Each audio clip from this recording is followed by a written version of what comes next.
Olá, amigos da primeira TVcast do país, amigos da TV Carioca da Gema. Aqui estamos para mais um Showzando com Luiz Orlando. E hoje vamos abordar o futebol. Futebol que tem assunto para ser abordado que não é pouca coisa, muito pelo contrário. Semana passada, o programa que fizemos sobre o anúncio da Supervia, de que só tem trem, só tem condição de colocar trem até o mês de julho, teve uma baita repercussão. Muito obrigado. É um problema sério, grave para a população do Rio de Janeiro e que esperamos seja resolvido pelo governo do estado da melhor maneira possível. Hoje já vamos falar de um outro tema que também mexe com o povo, mexe com paixão, mexe com a população, mexe com o torcedor. A questão do futebol, especialmente a questão da chegada maciça de treinadores ao Brasil, principalmente treinadores advindos de Portugal. Eu quero dizer a vocês que isto não é novidade. Eu fiz um levantamento de todos os treinadores que andaram pelo Brasil, todos, mas não é agora não, desde o início do século passado. E vocês vão ver que o Brasil sempre foi adepto da busca de treinadores. Houve uma época em que isto andou mais baixo. E agora o negócio está avassalador, principalmente no que diz respeito aos técnicos portugueses. Alguns deles, técnicos de excelência, mas muitos deles, gente do mesmo nível que a gente tem aqui, ou pior. Pior, né? Ou pior. Pior, né? Até porque Portugal também nunca conquistou uma Copa do Mundo. Portugal, com todo respeito aos nossos amigos lusos, não tá com essa bola toda, não. É que como a Europa dita a evolução tática do futebol e os técnicos portugueses são os mais baratos, ou dos mais baratos, e tem uma vantagem, o mesmo idioma, a mesma língua, vamos buscar em Portugal. Principalmente depois que o Flamengo deu uma sorte de ganhar o bilhete premiado com o JJ. E trouxe o melhor de todos. Do né? JJ pra cá foi uma loucura. O Flamengo trouxe o JJ, o Palmeiras trouxe o Abel. Ou seja, fizeram as duas pontas, né? Ponta e dupla. Aí os dois deram certo, vamos de português. Mas na verdade é que muitos desses portugueses são treinadores simplesmente iguais àqueles que nós temos aqui. Então eu vou pedir uma boa noite geral para depois a gente começar a mergulhar no tema. Maurício da Fontoura, boa noite. Boa noite, Luiz Orlando. Boa noite a todos os nossos telespectadores. Prazer estar aqui com você. E a gente está falando de um tema que mexe com o coração de todo mundo, mas principalmente mexe com a parte tática do futebol brasileiro, porque o futebol brasileiro mudou muito nos últimos 15 anos. Mudou taticamente, tá mais brusco, tá mais bruto, a habilidade, o futebol magia tá sumindo. O que é tático, pra mim, tá meio enrolado ainda, só ver as últimas atuações da seleção brasileira em Copas do Mundo. Acredito que o Dorival vai dar um jeito agora na seleção, gosto muito do trabalho do Dorival. E acredito também que esses técnicos portugueses não são uma solução para o futebol brasileiro. Como tu falaste, são esporádicos acertos, como o Flamengo teve com Jesus, como o Palmeiras tem tido com o Abel, que é um grande técnico. O Botafogo com o Castro, que foi embora e deixou 13 pontos na frente do segundo. E o Botafogo ainda conseguiu chegar em quinto no campeonato. E nunca mais o Botafogo conseguiu ter o resultado que estava vendo com o Castro, né? O Castro é um fenômeno, digo assim, porque o que ele conseguiu o ano passado no Campeonato Brasileiro vai demorar para acontecer novamente. Então, assim, algo que... É isso que tu já havia dito. Eles têm a magia do futebol europeu, eles conhecem o sistema do futebol europeu trazendo para cá, né? O problema é que aqui a política, o dia a dia, o cotidiano, né? O jogador concentra na Europa, o jogador não concentra. Aqui a concentração é muito árdua. A concentração aqui, na minha opinião, ao invés de focar, tira foco de atleta. O atleta vai para casa, passa a noite com a mulher e vai jogar. É o que acontece na Europa. Aqui não. Né? Então, eu acho que são algumas políticas do futebol brasileiro, do futebol sul-americano, que podem mudar e que, se houver uma adaptação bem adequada, a gente pode aí sim começar a ver evolução e começar a ter respaldo, né? Você vê a questão do Vasco.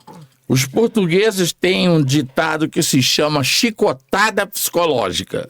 O que é que eles chamam de chicotada psicológica? A chegada do novo técnico. Sim. Eles chamam isso claramente de chicotada psicológica. Precisamos dar uma chicotada psicológica no elenco, no time. Vamos contratar um novo treinador. O Vasco se auto-chibateou, se auto-chicoteou. Literalmente. Tomou de 6, vai tomar outro passeio do Palmeiras, não tenham dúvidas, e vai acabar tomando um cacete do Cruzeiro, porque são os próximos adversários. Eu diria que o Cruzeiro não, porque o Cruzeiro tá mais ou menos do mesmo patamar do Vasco. Mas o Palmeiras a gente sabe que tem uma seleção também, né? Então...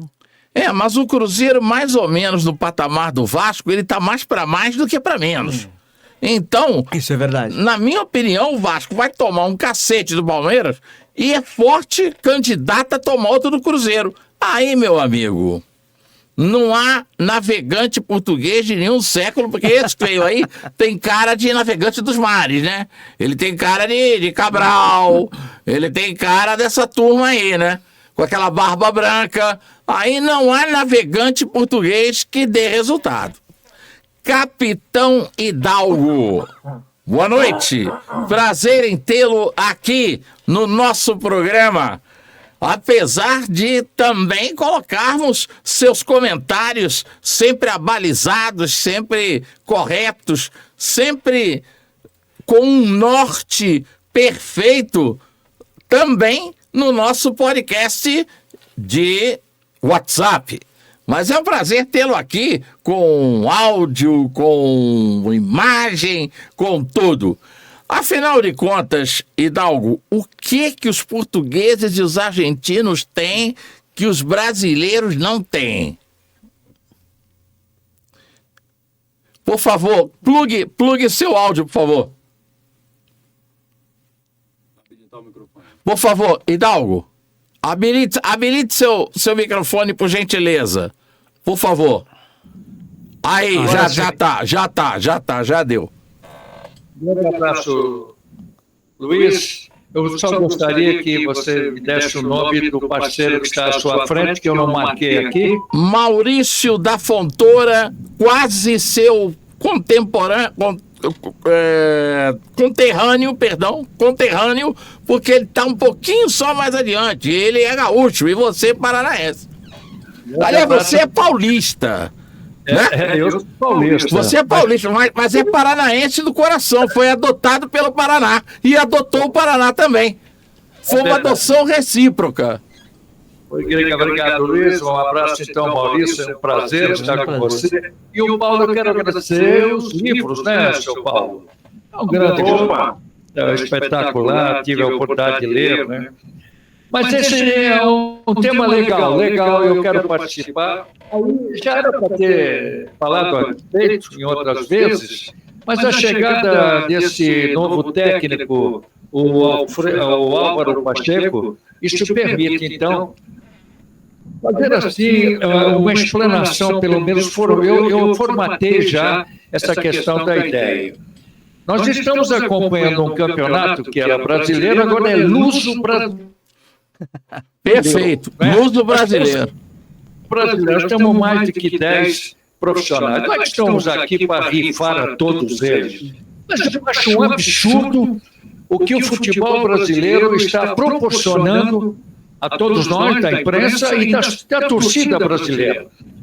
Eu não sei se defenestraram de uma forma definitiva os técnicos do Brasil. Nós temos outros bons, excelentes técnicos. Gostaria de relatar aqui, meus amigos, a questão da CBF, que ela então pediu para todos fazerem um curso. Que curso é esse, meus amigos? Que curso é esse, todo lá para ganhar um diploma para colocar na parede? E que depois, na sequência, permite algumas mudanças de comportamento e permitindo também que venham outras pessoas, outros profissionais, tirando o valor e a qualidade dos nossos técnicos. Aliás, eles se formam, põem na parede o papel e não tem um emprego. Olha, a CBF ela poderia, além de dar esse conduto de explicação através de outros profissionais que viveram futebol, dar o diploma, mas ao mesmo tempo ela tem Série D no futebol brasileiro, nos campeonatos estaduais, Série C. Por que não promover para esses clubes que estão iniciando, pouco dinheiro tem, para jogar uma Série D, Série C, aquelas equipes de simpatizantes ao mesmo tempo que disputam os campeonatos estaduais, empregos, oferecendo a qualidade daqueles que estudaram dentro da Confederação Brasileira de Futebol. Bom, aí é difícil acontecer, porque o dinheiro atrapalhou todo esse trabalho do futebol. O dinheiro está, meu caro Luiz, Paulo e Maurício, o dinheiro está atrapalhando, porque deu certo, sim, o Jesus. Agora, é uma jogada boa, Jesus veio, viu que ganhou tudo e não ganharia mais no ano seguinte, foi embora, deixar o nome para um dia futuro. O que aconteceu Luiz Castro, o motivo do Luiz Castro de ir embora, que profissional é esse? Foi ganhar um troco a mais e largar o Botafogo? Né? Agora, Abel, sim, 3 anos. Esse é o bate-palmas. Bate-palmas para a Sociedade Esportiva Palmeiras. Bate-palmas para a Leila Pereira, para a diretoria. Esse mostra trabalho, 3 anos, ganhando tudo, e não só por isso, renovando o elenco, vendendo jogadores da base. O Palmeiras é um exemplo hoje para todos nós. Hidalgo, desculpe te cortar, são 882 milhões entre Hendrick, agora está indo Luiz Henrique, se não me engano, e foi o Estevão. 882 milhões em 3 jogadores. Que trabalho é esse bonito? Porque o Palmeiras, você vai falar para mim, não, tecnicamente, o Palmeiras já teve times como daquele do Filpo Nunes, né, que foi até representar como técnico a seleção brasileira lá no Mineirão. O Palmeiras teve academia, que eu tive o privilégio de jogar contra aquela academia de 63, 64, 65. Peraí. Agora, esse Palmeiras, ele é brilhante.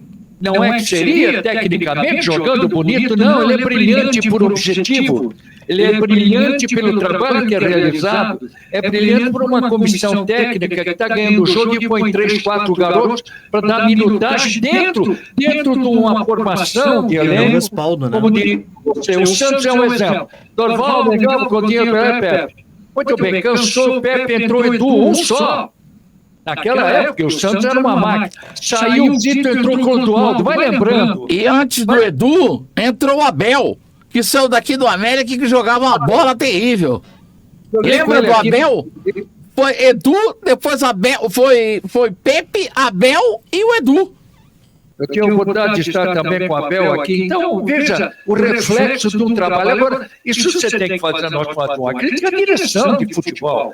E outra que eu quero me apegar é a questão da SAF. Eu sou um torcedor dessa SAF, já era mais fervoroso do que agora, porque não que eu identificava assim, por dizer que vai acertar tudo na vida. Não, a SAF veio, na verdade, ela criou um biombo para pagamentos, dando uma proteção aos clubes, pagando toda a dívida que tinha, claro, oferecendo a condição financeira de contratar vários jogadores.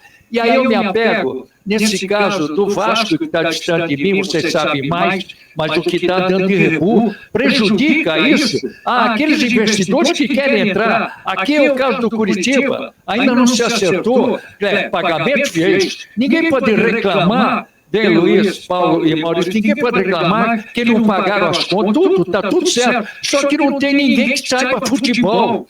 Então tem que ter um comparativo que eu quero dizer, é isso, é colocar, sim, a ciência econômica, administrativa, de investidores, mas do outro lado, que é o bonito do futebol, que é o sentimento do torcedor, abalado com todos os problemas. Aí um Vasco, e para nós, uma resistência, muita coisa, manda a gente embora assim, de uma forma louca, traz um cidadão que chega no aeroporto, põe para treinar. Escuta, nenhum técnico é hoje mágico. Nenhum técnico é mágico. Os jogadores da época faziam sim o espetáculo. Hoje tem que se fazer o espetáculo. Aí o cara vem aí e toma 6. Bom, então, isso abala. Agora, 10 treinadores que estão aqui no futebol e não dá certo, vai embora, vem. Isso é, na verdade, o que eu posso fazer de críticas ao futebol, à confederação e aos dirigentes que se adonaram, não só por investidores, mas que chegam e não resolvem nada no futebol brasileiro, Luiz. Você já falou de um dos 3 técnicos estrangeiros que a seleção brasileira já teve. Porque a seleção brasileira já teve 3 técnicos estrangeiros. Se o Ancelotti tivesse vindo, ou o próximo que virá, será o 4º. Nós tivemos o Filpo Nunes, o bailarino, quando o Palmeiras representou a seleção do Brasil. Nós tivemos uma dupla formada pelo nosso amigo Flávio Costa com o português Joreca, que era o técnico do São Paulo. Então o Joreca e o Flávio Costa dividiram o comando da seleção brasileira numa articulação Rio-São Paulo. E o primeiro técnico estrangeiro para valer da seleção brasileira foi há 99 anos atrás. Foi o Ramon Plateiro, uruguaio, primeiro estrangeiro a dirigir a seleção brasileira no Sul-Americano de 1925. Ou seja, essa Copa América que nós vamos disputar agora. Há 99 anos atrás, o Plateiro, uruguaio, dirigiu o Brasil no Sul-Americano. Boa noite, Paulo Roberto Andel. Olha, tá bom, fala lá, Paulo. Depois você volta direto. Assim que o Paulo acabar, você volta direto, Hidalgo. Boa noite, pessoal Boa noite, Luiz Orlando. Boa noite toda a equipe aqui reunindo conosco aí no Showzando. É um prazer estar aqui mais uma vez. Pô, estou ouvindo vocês e estou pensando aqui em tanta coisa, né? Porque para a gente avaliar a profundidade da crise do futebol brasileiro, eu acho que ela vai muito além das questões. É claro que a questão dos técnicos é muito grave, né? Mas ela vai muito além. Porque talvez, e eu proponho apenas talvez, temos aqui, né, pessoas consagradas na mídia esportiva, comentaristas, ex-jogadores. O que o Brasil sempre teve, em suas fases todas, desde o início do nosso futebol até a nossa consagração e até perto dos dias atuais, a sua principal característica, ela de certa forma ela foi decepada, né? Nós tínhamos uma imensa formação de jogadores nos mais variados cenários que iam do futebol de praia ao futebol do aterro, ao futebol de pelada na rua, indo pela várzea. Então, assim, a gente tinha uma fábrica imensa de jogadores e com essa fábrica imensa, os clubes se abasteciam, os clubes grandes se potencializavam, os clubes de menor expressão, volta e meia, tinham grandes jogadores. Eu imagino, por exemplo, vou citar aqui o caso do Hidalgo. Certamente na carreira dele ele enfrentou vários times de menor expressão que tinham jogadoraços que poderiam jogar em grandes equipes. Então o futebol brasileiro ele era muito nivelado pelo alto. A partir do momento em que passou a vigorar a primeira lei Zico, depois a lei Pelé, e o empresário se tornou efetivamente o que ele é hoje nos clubes, não o que ele deveria ser, nós passamos a ter problema de formação. Qualquer um aqui sabe, se você for numa escolinha hoje, qualquer escolinha de qualquer time aí do Brasil. Primeiro, boa parte delas é paga, então isso já segrega muitos valores que poderiam estar ali no campo por questão econômica. Jovens jogadores, né? Criança. Segundo, jogador que tentar driblar, tentar virar o jogo, tentar fazer o lançamento, é reprimido na hora. Tem que combater, tem que bater, tem que jogar junto o tempo todo. Isso matou a nossa criatividade. E com o tempo foi dando reflexos nos times principais. E aí vamos à questão dos treinadores, né? A gente sempre teve modismos. O Luiz estava lembrando aqui, estava falando do primeiro treinador estrangeiro da seleção. A gente teve um período que a gente já trazia os sul-americanos, né? Argentinos, uruguaios e paraguaios, alguns com muito êxito no futebol brasileiro, Ondino Vieira, Cleiton Solis, enfim, né? O próprio Fico Nunes. E depois de um certo tempo, a gente começou a ter a valorização dos profissionais brasileiros mesmo como treinadores. E tivemos figuras geniais, né? A gente vai falar aqui de Minério, vai falar de Tim, enfim, é um monte de gente que nem cabe aqui, de tanta gente, tanta expressão. Nos anos 90, com Vanderlei Luxemburgo, começa o período justo da supervalorização dos treinadores. Que começa com ele, aquela coisa dele, desde colocar o paletó na beira do campo, distinguir o treinador, os treinadores começaram a ter muitos poderes. E nós tivemos uma quantidade de treinadores muito boa no Brasil dos anos 90. Só que quando chega o século XXI, especialmente na primeira década, esses treinadores, eles começam a já não dar os resultados de antigamente, porque nós sabotamos lá atrás a nossa base de jogadores, então os times continuam grandes, mas eles enfraqueceram tecnicamente, né? Por culpa do calendário da dona CBF, os times de menor expressão, que eram celeiros de jogadores, estão destruídos. A gente está falando aqui, pessoal, da maioria, de 8% dos jogadores brasileiros, que 92% deles mal ganham salário mínimo. E não ganham durante 12 meses, porque os times não competem durante o ano inteiro. Então a gente tem um futebol no bojo extremamente primário. E aí, somando-se esses fatores todos, começam as crises que acabam desaguando naquilo que foi uma espécie de não foi uma virada de chave, mas foi uma espécie de cataclisma, que foi o 7-1. Porque no 7-1 nós colocamos tudo naquele bolo ali e passamos a dizer, nada disso presta, a gente tem que mudar, a gente tem que copiar outros esquemas, tem que copiar a Alemanha, tem que trazer gente de fora, até a gente chegar a essa nova leva de treinadores portugueses, que já aconteceu no passado. E tem um detalhe, Paulo. Posso cortar você um minutinho? Posso cortar você um minutinho? E tem um detalhe.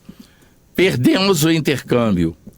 A perda do intercâmbio foi a morte para o futebol brasileiro.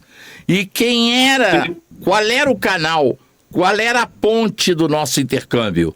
Botafogo e Santos, que andavam pela Europa, pela Ásia, pela América do Norte, pela América do Sul, toda hora. Por que o Botafogo e o Santos são a base de um tricampeonato?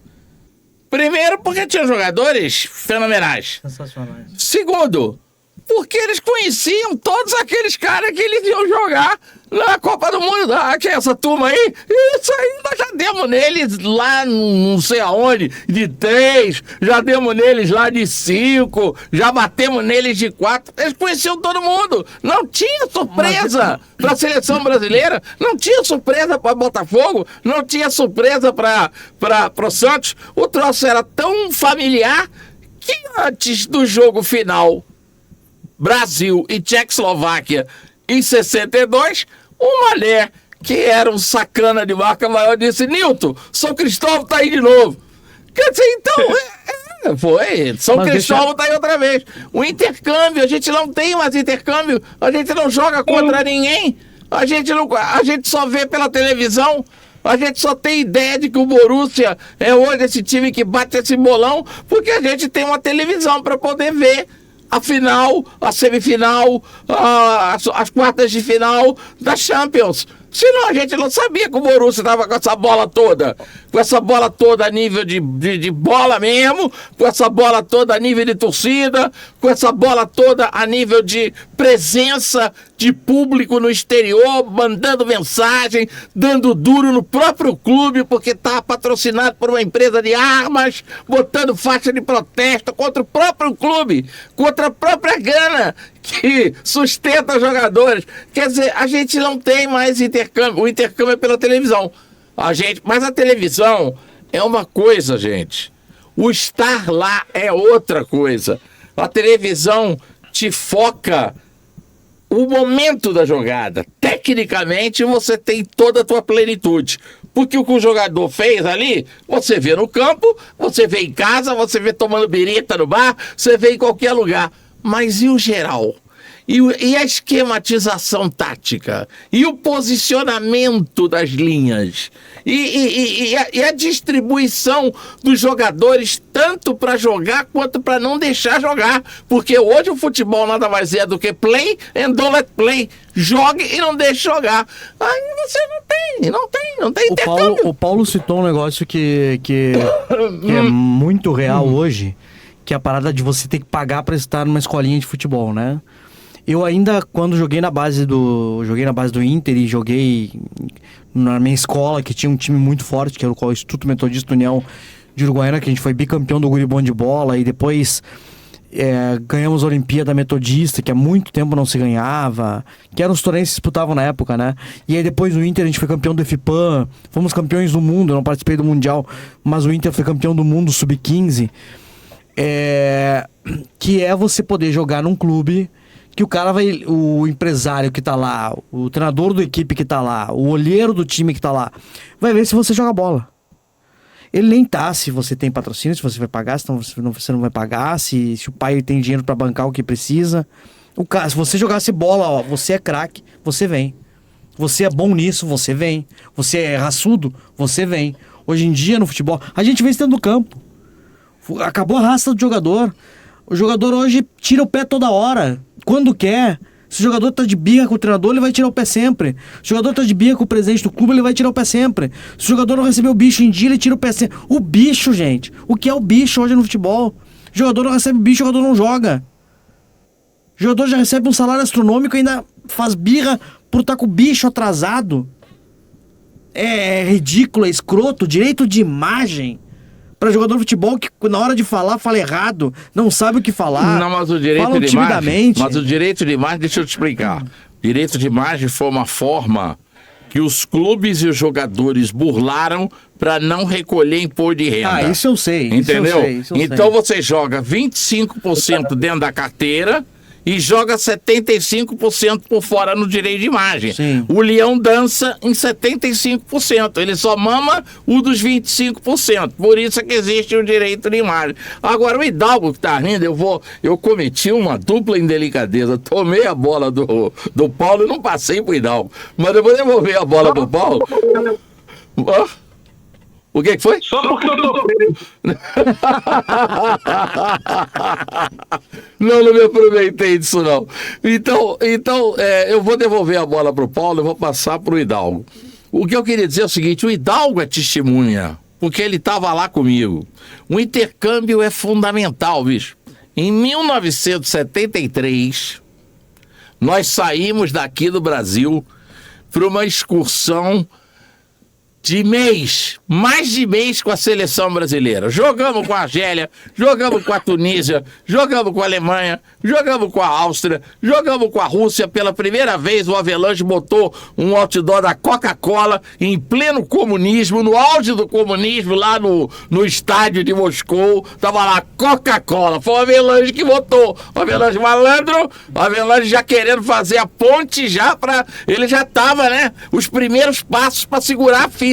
Eu que conheci ele pessoalmente. Eu também. Mas Quanto será que o Avelange ganhou por fora disso? Não, mas o Avelange era um monstro. Ele era um monstro, o Avelange é inigualável. É um monstro. É primos e pares. O Avelange não vai aparecer nunca mais alguém que seja a metade dele. A metade do Avelange. Ele pode ter feito tudo que fez, mas não vai aparecer alguém que seja a metade do Avelange. Que tenha um quinto das ideias que ele tinha, né? Ele conseguiu implantar. Eu vou esticar um pouco o parênteses. Eu tava na piscina do hotel Esplanada com ele tomando banho de piscina, porque nós fomos homenageados com o troféu Flávio Ponte, que é o maior troféu do Nordeste para o esporte.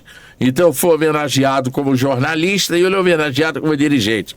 Isso foi década de 80. Sabe o que ele falou para mim? Luiz Orlando, escreve um troço que eu vou te dizer aí. Futuro do futebol não é o masculino. Futuro do futebol vai ser o feminino. Escreve o que eu tô te falando aí. Eu tinha pouquíssimas informações do futebol feminino, mas guardei aquilo do Avelange. Você já vê como anda o futebol feminino agora, né? Vê como é que ele já anda. Aqui no Brasil ele ainda está engateando, mas nos Estados Unidos, na Suécia, não sei aonde mais, no Japão, em todos os continentes, o futebol feminino já está num estágio elevado. Mas voltando ao que eu estava querendo dizer, o Hidalgo deve se lembrar. Hidalgo, nós jogamos contra Deus e o mundo, jogamos contra a Suécia, jogamos contra a Irlanda, jogamos contra a Escócia, só não jogamos contra um país, que era a revolução do futebol europeu, a Holanda. Nós jogamos com a Holanda. O que aconteceu? Fomos desclassificados da Copa do Mundo pela Holanda. Pela Holanda em 74. Lembra disso, Hidalgo? 1973, aquela viagem que começou num mês e acabou no outro? Você tem uma lembrança fantástica. Muito bom conversar com você. Isso é uma cultura esportiva, né? Muito obrigado. Geração, não é por nada. Essa geração, de uns tempos para cá, a gente sabe que eles pouco leem e sabem dessas histórias que são contadas. Acho muito bom, porque o que se faz hoje, as programações, não trazem e não dão a nós.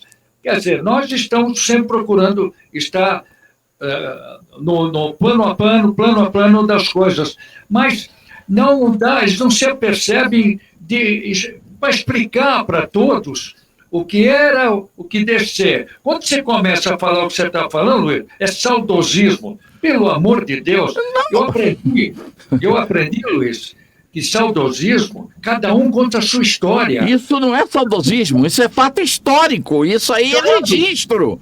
Isso aí está registrado nos anais do futebol. Jogamos com todo mundo, menos com o melhor time da Europa, que era a Holanda, e em tudo quanto é lugar que a gente chegava, nego só falava da Holanda. Ué, e como que ele diz assim? Vocês vão perder pra Holanda, hein? Olha, vou dizer uma coisa para você, Maurício e Paulo. Devo à seleção brasileira essa maluquice de estar correndo atrás do futebol da nossa seleção para todo mundo. E como era bonito a imprensa chegar e o valor que davam aos homens da imprensa, tanto jornal e rádio, principalmente naquela época, davam valor falando assim, poxa, vocês são maravilhosos, vocês acompanham o melhor futebol do mundo. Esse era o papo deles lá, quando a gente viajava. Lembra do que a BBC fez conosco? Coquetel e ônibus e tudo. Fomos tratados como reis lá no Reino Unido. Agora, você falou do João Avelange. João Avelange, eu tenho dó desses que estão entrando na CBF. O João Avelange, agora eu vou entrar nessa conversa, você falou das discussões dos clubes. Essa atual confederação, já de alguns anos, ela se adonou do futebol. Ela se adonou, a CBF se adonou, porque antigamente tinha torneio de Cádiz, torneio não sei o quê. Então, veja bem, eu me recordo que o João Avelange, ele tinha muita simpatia por alguns clubes, ele cuidava de todos, mas o Curitiba, ele pegou assim na mão e achava que o Curitiba poderia dar um destaque pelo trabalho que vinha sendo realizado aqui. E o Curitiba fez 3 excursões para o mundo, eu fiz a terceira, uma que entrou Ásia, África, essa já próxima à eleição de 74 dele, porque o sonho dele era acabar com aquela história de Stanley House, aquilo que roubaram aquela Copa do Mundo para a rainha em 1966, que a galera poucos sabe e poucos falam. Mas é uma verdade. Ele colocou o Palmeiras, era o Palmeiras português, Olaria, ia daí do Rio de Janeiro, o Bangu, várias equipes iam, e o futebol brasileiro era valorizado. Bangu foi campeão do torneio de Nova York. Isso aí, Nova York, e o Santos também participava disso com o Benfica. Então, o que aconteceu? As equipes que viajavam, e é claro, viajavam com todo o seu staff, com a sua diretoria, seu técnico, eram os valorizados. Eu lembro quando eu fui jogar na Turquia, em Istambul, em Fenerbahçe, pegar o Fenerbahçe, Galatasaray, seleção da Turquia, fui para Argélia. Claro que ele abriu a Ásia, porque aí ele fez a campanha de 74, onde ele ficou até 98 dirigindo futebol mundial. Imagine a cabeça do Abelardo. Hoje nós precisávamos de alguém assim, porque a CBF se adonou dos clubes, ela não permite que ninguém viaje. E o jogador, para jogar na seleção, tem que passar por ela. E o Tem que passar por ela. Está tudo errado, Luiz. Se a gente ficar colocando todos aqueles que participaram de outros tempos, agora pouco se aprende. A gente vai na toada. Mas é uma verdade. Se você, como nós acompanhamos, quanta coisa boa nós vimos a satisfação. E olha que aqui os campos não eram bons, a bola também não era assim, o espetáculo se tinha. Então eu lamento, porque eu convivi como jogador muitos anos e também viajando com o nome de um estado e acompanhando por rádio, principalmente, todo esse... Ficamos andarilhos e faz uma falta, né, Luiz? Na verdade, a gente se encontrava, era uma coisa linda para todos nós. E hoje não. Nós temos que criar pontes. Pontes nós temos que criar. Criar pontes diárias. Não segregação, separação, distanciamento. Nós temos que parar com essa história de que, não, vamos cuidar do nosso, deixa a Al Jazeera fazer os amistosos da seleção. Já começa um absurdo pelos jogos da seleção não pertencerem à CBF, pertencerem à Al Jazeera. Já começa por aí.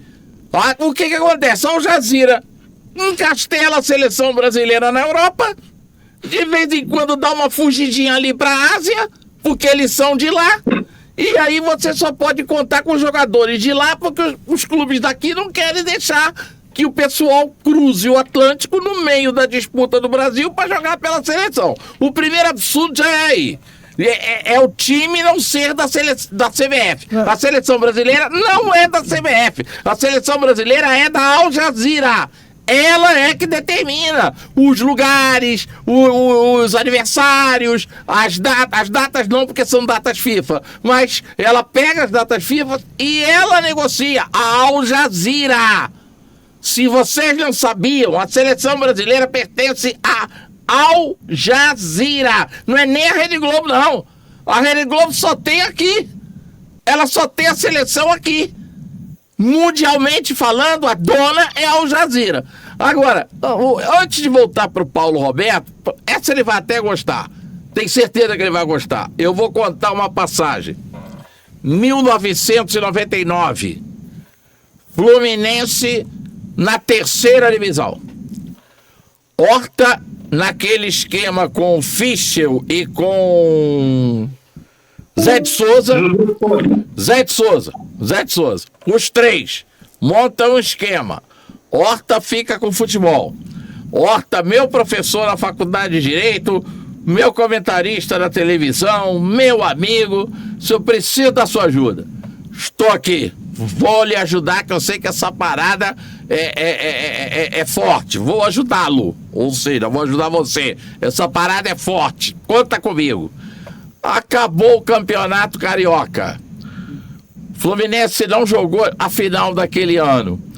Túlio, que eu levei pra lá, eu gozado. Eu falei, naquele dia, era o Dia das Mães. Eu em Petrópolis, não fui pro Maracanã. Falando com o Túlio pelo telefone. Túlio, O Parreira vai jogar no erro do Flamengo. Ele vai jogar no erro do Flamengo. Eu conheço a peça desde a Copa de 70, meu amigo. Você vai decidir esse jogo. A decisão é sua. Quem vai decidir esse jogo é você. Fluminense, ou por outra, Flamengo em cima, segundo tempo. Lembra desse jogo, ô Paulo? Lembra desse jogo? Sim. Flamengo em cima, em cima, em cima. O Roger, que hoje é comentarista e joga com microfone, ele agora tá jogando com microfone, né? É igual o Zé Roberto Rádio que apitava com microfone lá pra Globo também. É tudo igual. O Roger, de costas pro ataque do Fluminense, uma bola que é tirada de dentro da área, ele mata no peito, vira, pô, o Túlio sozinho. Eu, como tinha chegado em casa de Petrópolis no segundo tempo, não deu pra ir pro Maracanã. Aí eu tô vendo o Túlio caminhar, tô subindo na minha cama. Tô vendo, tô subindo. Eu falei, agora, o Túlio vai, toca, Bruno, que era o goleiro do Flamengo. Era o Bruno. Ainda não tinha sido preso. Ainda não tinha matado a ex-mulher. O Bruno vai... Lembra desse jogo? 99? Campeonato Carioca? Tá lembrado mesmo? Você é tricolor, você escreve sobre o Fluminense. Você... 99 pra mim super marcante por tudo, pelo pior e pelo melhor. Pois é, então aí o que acontece? Acaba, o Fluminense não vai pra final. Aí eu te falei pro Horta, Horta, se nós ficarmos aqui com esse timeco que a gente tem, sem dinheiro pra contratar esses malucos que já quebraram os vitrais aí da sede, que já deu uma confusão danada com o IFAM, o Instituto do Patrimônio Histórico Artístico Nacional, eles vão voltar, vão quebrar isso tudo de novo e vão querer bater na gente. Não pensa que você, porque é juiz, vai escapar, porque não vai não. Vai apanhar todo mundo. Vai apanhar todo mundo. Vai todo mundo entrar na porrada. Vou pegar esse time e vou levar pra Europa. Vou desaparecer com o Fluminense. Para o Parreira ter tranquilidade para montar para a terceira divisão e a gente ter um intercâmbio. Vou embora. Primeiro falei com meu amigo Baqueiro. Lembra do Baqueiro, meio campo da Espanha? Jogador? O Hidalgo deve lembrar. Lembra do Baqueiro, o Hidalgo? Pode falar. Lembra do Baqueiro, meio campo da Espanha? Ele era o técnico do Puebla, junto com meu amigo Miluí. Levei para jogar com o Puebla, porque no México e nos Estados Unidos os clubes fazem uma festa de apresentação do novo elenco. Tomamos de 2-0. Cruzamos o Atlântico para pegar o La Corunha, com Mauro Silva, Songo, Túlio Flores e tal. Tomamos de 4-1. O Horta, a cada pancada, o Horta olhava pra mim e falei, calma, Horta, nós não podemos perder lá. Você acha que ela viu pra cá pagar do La Corunha? Ora, pô, tu tá querendo demais, né? Fica calmo. La Corunha no auge, né? La Corunha no auge, só não tava mais o Bebeto, mas o resto tava todo mundo lá. Saímos do La Corunha, de Corunha, fomos pra Numância, no dia do eclipse solar, não me lembro disso. Perdemos 1-0 pro Numância. Fomos para Cádiz. Tomamos 2 do Cádiz. Aí o Otto leva para mim e diz, você sabe por que o nosso time só perde? Eu falei, nosso time só perde porque é um time fraco. E pior do que isso, porque as 2 estrelas estão aqui sentadas. Você e eu. Nós somos craques do time. Mas lá não jogamos, pô. Foi lá em Cádiz. O Otto já é uma fera. Aí fomos para as Canárias pegar o Las Palmas. O Parreira já tinha começado a acertar o time. 1-0. 2-0. O juiz inventou um pênalti. 2-1. Aí eles empataram 2-2. Fizemos 3-2. 3-3. Acabou o jogo. Aí eu falei, Horta, o time está relativamente pronto. Chegamos aqui e ganhamos a terceira. Entendeu? Quando você não tem... Desculpe, como dizia meu amigo João Clemente Jorge 30, quando você não tem do bolso para tirar, tire da cabeça. Uhum. Não tem do bolso para tirar, tira da cabeça. Perfeito. Se fica aqui, joga com São Cristóvão, ganha de 1-0. Empata com o Bom Sucesso 2-2. Perde para Portuguesa 2-1. Os caras te arrasam você e arrasam o psicológico do teu time. acabam com o teu time, arrebentam com o teu time. Então ninguém sabia por onde andava o Fluminense, até porque não tinha jornal nenhum, não tinha rádio nenhuma, ele só recebia aqui os resultados. Fluminense perdeu. E o Parreira com tranquilidade ajeitando o time, conversando, fazendo a cabeça, dizendo, é assim, é assado, vendo os espanhóis jogarem, entendeu? Isso foi um quê? Foi um diferencial naquela preparação. Um time de terceira que vai se preparar na Europa. Nós fomos nos preparar na Europa. Foi uma aventura, né? Só hospedados em hotéis 5 estrelas, voando em primeira classe e ônibus moderno. Quer dizer, o jogador vai, entendeu? Vai ganhando confiança, vai ganhando, como quem diz assim, afinal de contas, não somos esse bagaço todo que dizem. E olha, eu fiquei tão emocionado, porque isso não é habitual. No último jantar nosso de Madrid, que eu inclusive tentei trazer o Sávio e o Rodrigo Fabre, passamos uma tarde com o Lourenço Sanches, falecido, que morreu na Covid, lá em Ibiza, na casa dele, para tentar trazer os dois. Os dois jogadores já estavam certos, com os jogadores já estavam certos, os negócios. Mas o Lourenço Sanches disse, não, o Fábio eu vou mandar para Valladolid e o Sávio ainda a gente vai insistir um pouco, não deu liga, não deu negócio. No Madrid, o Sávio no Madrid. Real Madrid. Uhum. Aí no último jantar, lá em Madrid, o time do Fluminense, o elenco todo, mais a comissão técnica, me deram de presente uma camisa assinada por todos eles, com os agradecimentos. Porque eles sentiram a validade, eles sentiram a importância daquele momento para eles. Paz, sossego, tranquilidade, mordomia, entre aspas, intercâmbio com o futebol europeu. Um time de terceira, caramba! O Fluminense na época era um time de terceira divisão. Ô Luiz, Paulinho, só para engrossar, esse negócio de intercâmbio vendo por televisão não dá, hein? Tem que estar jogando contra os caras, né?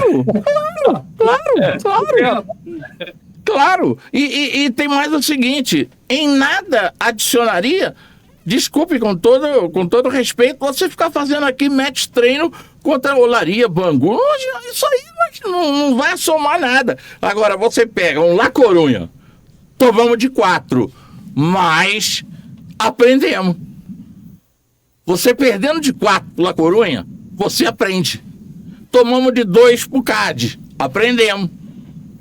Jogamos com o Las Palmas, empatamos 3-3, aprendemos. Foi tudo um aprendizado que serviu para aquela disputa da terceira divisão. Fala, Paulo. Não, é só para fazer uma pontuação breve, né? Que é a seguinte: você está falando de 99, para você ver como o nosso futebol, o processo de decadência dele é absurdo. Aquele era o ano mais difícil da história do Fluminense, por toda aquela situação, você estava ali perto e viu, melhor do que ninguém. E o Fluminense, quando disputa o Campeonato Brasileiro, ganha a terceira divisão, o Fluminense tem Paulo César, lateral esquerdo, que quase foi para a Copa de 2002, né? Por pouco, chegou a ser convocado pelo Filipão. Você tem no meio de campo Marcão, Valber e Roger. Você tem no ataque Rony, Magno Alves e tem no meio Ian. Esse era um time de terceira divisão. Se esses jogadores estivessem com as suas idades daquela época hoje, esse time estaria brigando pela ponta do Campeonato Brasileiro. Com certeza. Qualquer time que tivesse o Valber no meio de campo armando jogar já é favorito a título. E o Roger então, assim, pra você, né? Era o caos. E o Marcão que chegou do Bangu. O Marcão que veio do Bangu. E o Roger no auge, pô. Hein, ô Paulo, o Marcão tinha acabado de chegar do Bangu. Marcão, sim, outro técnico. Acabado de chegar. Entendeu? Então, são essas coisas que fazem o diferencial. Nós não temos mais intercâmbio. Nós jogamos contra quem? Fala pra mim. Jogamos todo dia. Atlético do Paraná, Bahia, São Paulo, Botafogo, Vasco e Internacional.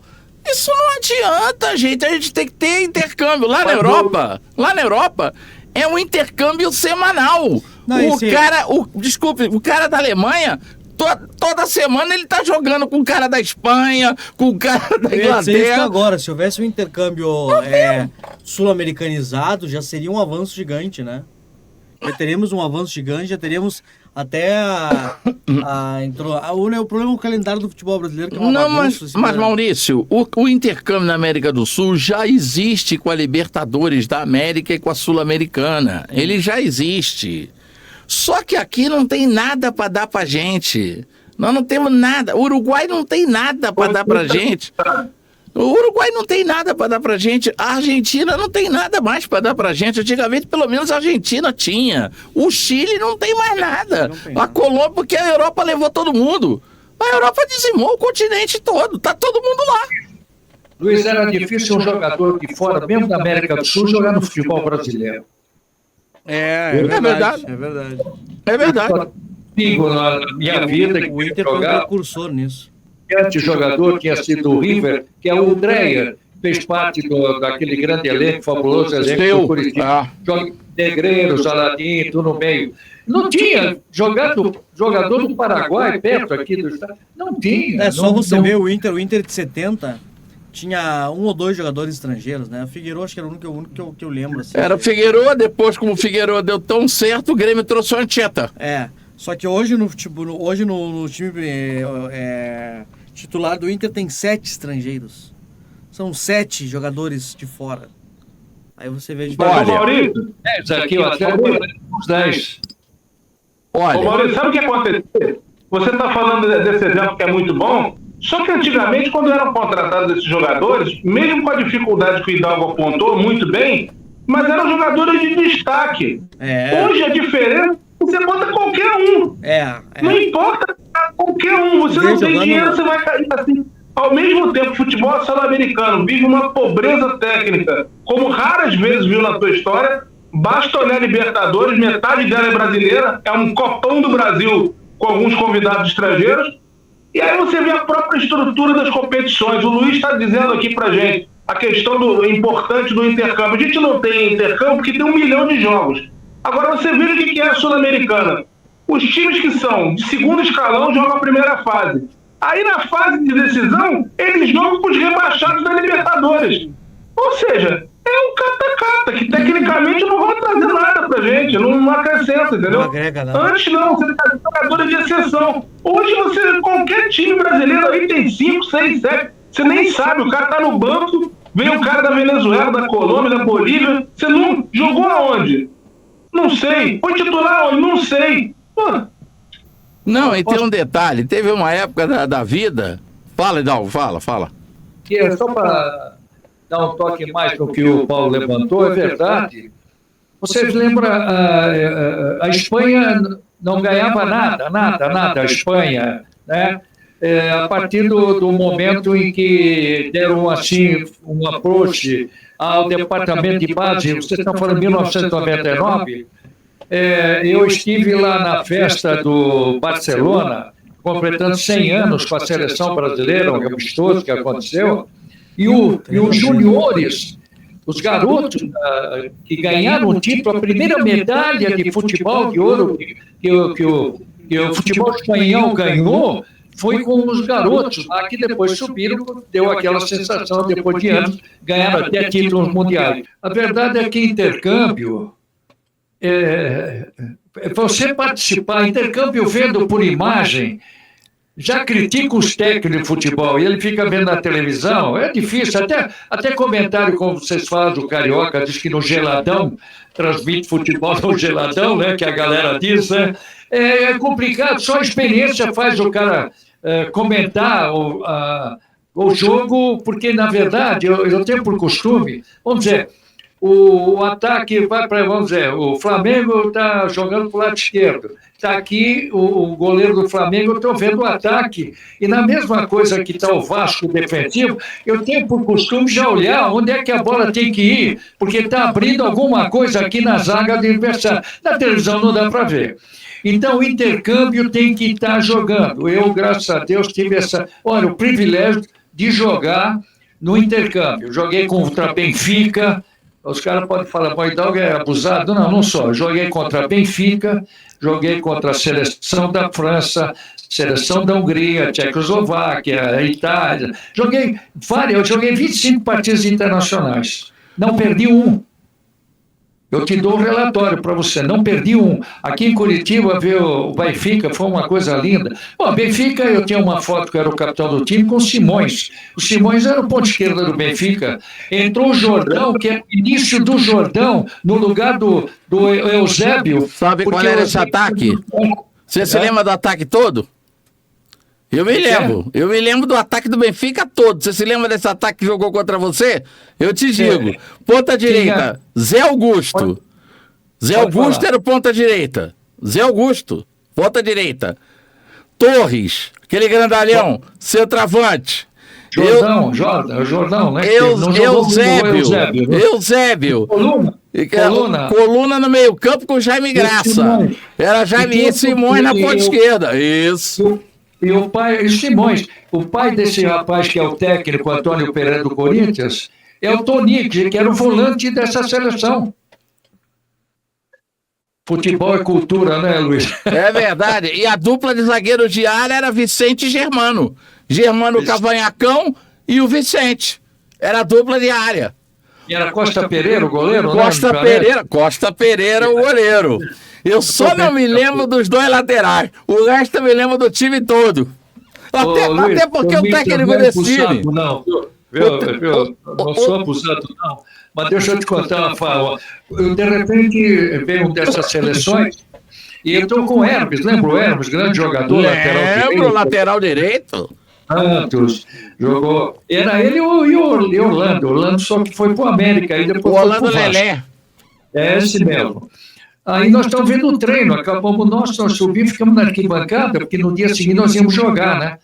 Não sei que seleção que era aquela. Então era aquela jogada deles, vai o lateral, cruza, o centroavante sempre alto, aparava a bola para quem vinha de trás, o volante, bah! Eu falei assim, puxa vida, os caras batem bonito, porque eles batiam sempre, você pode ver o futebol, eles batem bonito na bola, eles fazem gols de fora da área, né? Eu acho bonito o gol de meia distância, né? Ainda mais agora que está um biombo ali na frente. Eu falei, mas vai ser duro. Só que eles jogavam num futebol que nós não praticávamos na época. Eles jogavam 3-5-2 já naquela época. E nós não, 4-4-2, o maravilhoso 4-4-2, que eu adorei. O Brasil ganhou 4-4-2 nos Estados Unidos. Só ficou o Bebeto e o Romário. 4-4-2. Luiz, Maurício e Paulo, sempre tem alguém perto no 4-4-2. É verdade. Sempre tem. Quando tem que fazer uma jogada rápida de vertical, você tem uma abertura de lados. Porque eles vieram sem os laterais descendo, sem cantos, sem para defender o canto. Bora, ganhamos de todos. Você vê o que é a tática, a forma de jogar, e nós não estamos acostumados. Agora, que futebol que o Brasil pratica hoje? O Fluminense joga de um jeito, o Flamengo joga do outro, o Corinthians joga do outro. Nós não temos hoje uma percepção de um esquema verdadeiro, um 4-3-3 definido, um 4-4-2. E ainda mais, o que tem prejudicado, acho que a CBF deveria olhar isso para nós. Não tem que mudar 5 jogadores. Como é que você muda o teu time no segundo tempo? Você perde o lado coletivo, Luiz, pelo amor de Deus. Pelo amor de Deus, eu jogando futebol na época, trocasse 5, eu falei, pelo amor de Deus, não pode jogar isso. Então a CBF terminou para 3, que tem técnico que acha que tem que jogar com 5 no segundo tempo. E em 70 nós jogamos 4-5-1. Nós tínhamos Clodoaldo, Gerson Rivelino, Tostão e Pelé povoando ali, Jairzinho na frente, recebendo os lançamentos do Gerson, como ele fazia no Botafogo, e com o Pelé encostando, com o Tostão encostando, nós chegamos a jogar 4-5-1. Eu ia dizer, é uma seleção maravilhosa, só de craques, mas meio retranqueirinha, não? Porque os 5 no meio campo... Mas nota bem. E aí, esse foi o futebol semi-total. 4 anos depois, veio o Rinos Michel com o futebol total. Era o Ram sozinho, parado lá como líbero, e o resto tudo correndo que no desesperado. Foi a tal Holanda que nós não jogamos contra ela. E todo lugar que a gente chegava, a gente só falava da Holanda. Como dizer assim, vocês vão perder pra Holanda, hein? Vocês não jogaram com a Holanda, não? Ih, vocês vão perder pra Holanda. Eu tinha certeza que... Eu só pedia a Deus, naquela Copa lá na Alemanha, eu só pedia a Deus que a Holanda não cruzasse o nosso caminho, mas a Alemanha malandra, inteligente, sabida, entregou o jogo para a Alemanha Oriental, entregou o jogo para a Alemanha do outro lado, deixa o Brasil se ferrar lá na mão deles. A gente vai direto para a final, deixa o Brasil se quebrar lá. E nós nos quebramos. Era um time espetacular, olha. Aquele jogo, hein? Jogo, nós só tivemos uma jogada aos pés do Paulo Caju, porque eles não deixaram nós jogar. É verdade. De um lado, Rosenbrink do outro. Hidalgo, meu amigo Antônio Soares Calçada, presidente do Vasco, que Deus o tenha em bom lugar, o último grande presidente do Vasco. Depois dele não tem mais ninguém. Meu amigo Antônio Soares Calçada me deu um presente. Uma vez eu estou em casa e ele liga para mim: Luiz Orlando, você é capaz de montar um tape do Roberto Dinamite aí na TVE? Falei, claro que monto. Por quê? Porque o Rinos Michel não pode vir aqui aos domingos para ver o jogo com os compromissos dele. Mas ele quer sair de Barcelona, numa segunda-feira, chegar aqui numa terça-feira, ver um vídeo do Roberto na mesma terça-feira e voltar para quarta-feira para definir com o Ron Gaspar. Falei, é comigo mesmo. Liguei para o Nivaldo, vamos preparar o melhor vídeo da vida que a gente puder. Porque a transação do Roberto Dinamite caiu na nossa mão. O homem vem aqui na TV só para ver esse tape. Nós não vamos levar nada, não vamos ganhar nada. Agora, em compensação, o homem vai fazer uma mesa redonda aqui com a gente. Montei uma mesa, aquela de domingo, com o Zé Inácio Werneck, Luiz Mendes, aquele Chirol, Sérgio Noronha. Montei na quarta-feira, terça mesa, para gravar para botar no domingo. E recebi o Rinos Michel, o pai da Laranja Mecânica, dentro da TVE. Aí ele viu o jogo do Roberto, tudo bem, viu os jogos, os gols. Aí eu falei com ele que, conforme eu havia pedido para que dissesse a ele, se ele participava do programa, eu disse, vou participar. Foi tudo em espanhol, tudo em espanhol. Não, vamos charlar, tá, muito bem. Sabe o que ele disse para nós, ô Hidalgo? Povo da minha terra. Sabe o que o pai da Laranja Mecânica disse para nós lá? Não, eu criei esse sistema baseado num jogo Feyenoord e Estudiantes de La Plata. O Estudiantes apoiou a gente pelo pé. E aí, quando ficamos doidos com aquele sistema, eu comecei a estudar o sistema do Estudiantes de La Plata, daqui, da Argentina. Comecei a estudar aquele esquema, que negócio é esse de deixar todo mundo em impedimento, sai todo mundo correndo, você não acha ninguém. E ele confessou, ele começou a montar, ele montou a Laranja Mecânica em cima do esquema do Estudiantes de La Plata na final do Campeonato Mundial de Clubes, quando era um jogo aqui e um jogo lá. Veja você. Me permita, o futebol mundial deve muito à falta de um título à Holanda. Você está explicando muito bem, não é, Paulo e Maurício? Porque a Copa do Mundo lá na Alemanha, de cara o Cruyff saiu lá de trás, não sei de onde ele saiu para arrumar, teve o pênalti. Nem aí, tocaram na bola, os alemães. E a Holanda 2-1, que era o melhor futebol da época. Aí chega 78, aí como é que vai ganhar, né? Como é que a Argentina, nós já tínhamos lá tomado o caminho da roça, porque nós vivemos um problema com o goleiro peruano, problema militar, aquilo. Pô, nós fomos um dia para a Argentina e ninguém transmitiu o jogo, os tupamaros cortaram linha. Bom, isso vai longe, né? Não, isso e aquela Mas bola não na merecia trave? ter perdido. Não merecia ter perdido 78 também. Aquela bola na trave no último minuto do René van der Kerkhoff. Ali cavava tudo. Ali não tinha nem prorrogação. Não se lembra daquela bola? Do lado direito, no gol do lado direito, do René van der Kerkhoff. O cara foi entrando, chutou a bola no final do jogo. O último lance do jogo, a bola bateu na trave, acabou o jogo. Aí vamos pra prorrogação. Na prorrogação a Argentina foi...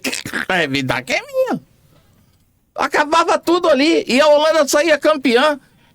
E um troço que já estava mais ou menos montado ia ser todo desmontado. Uma bola.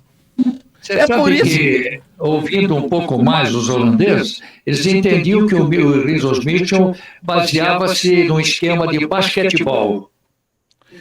Mas ele falou que o sistema, ele aqui, na TVE, diante das câmeras da TVE, ele confessou.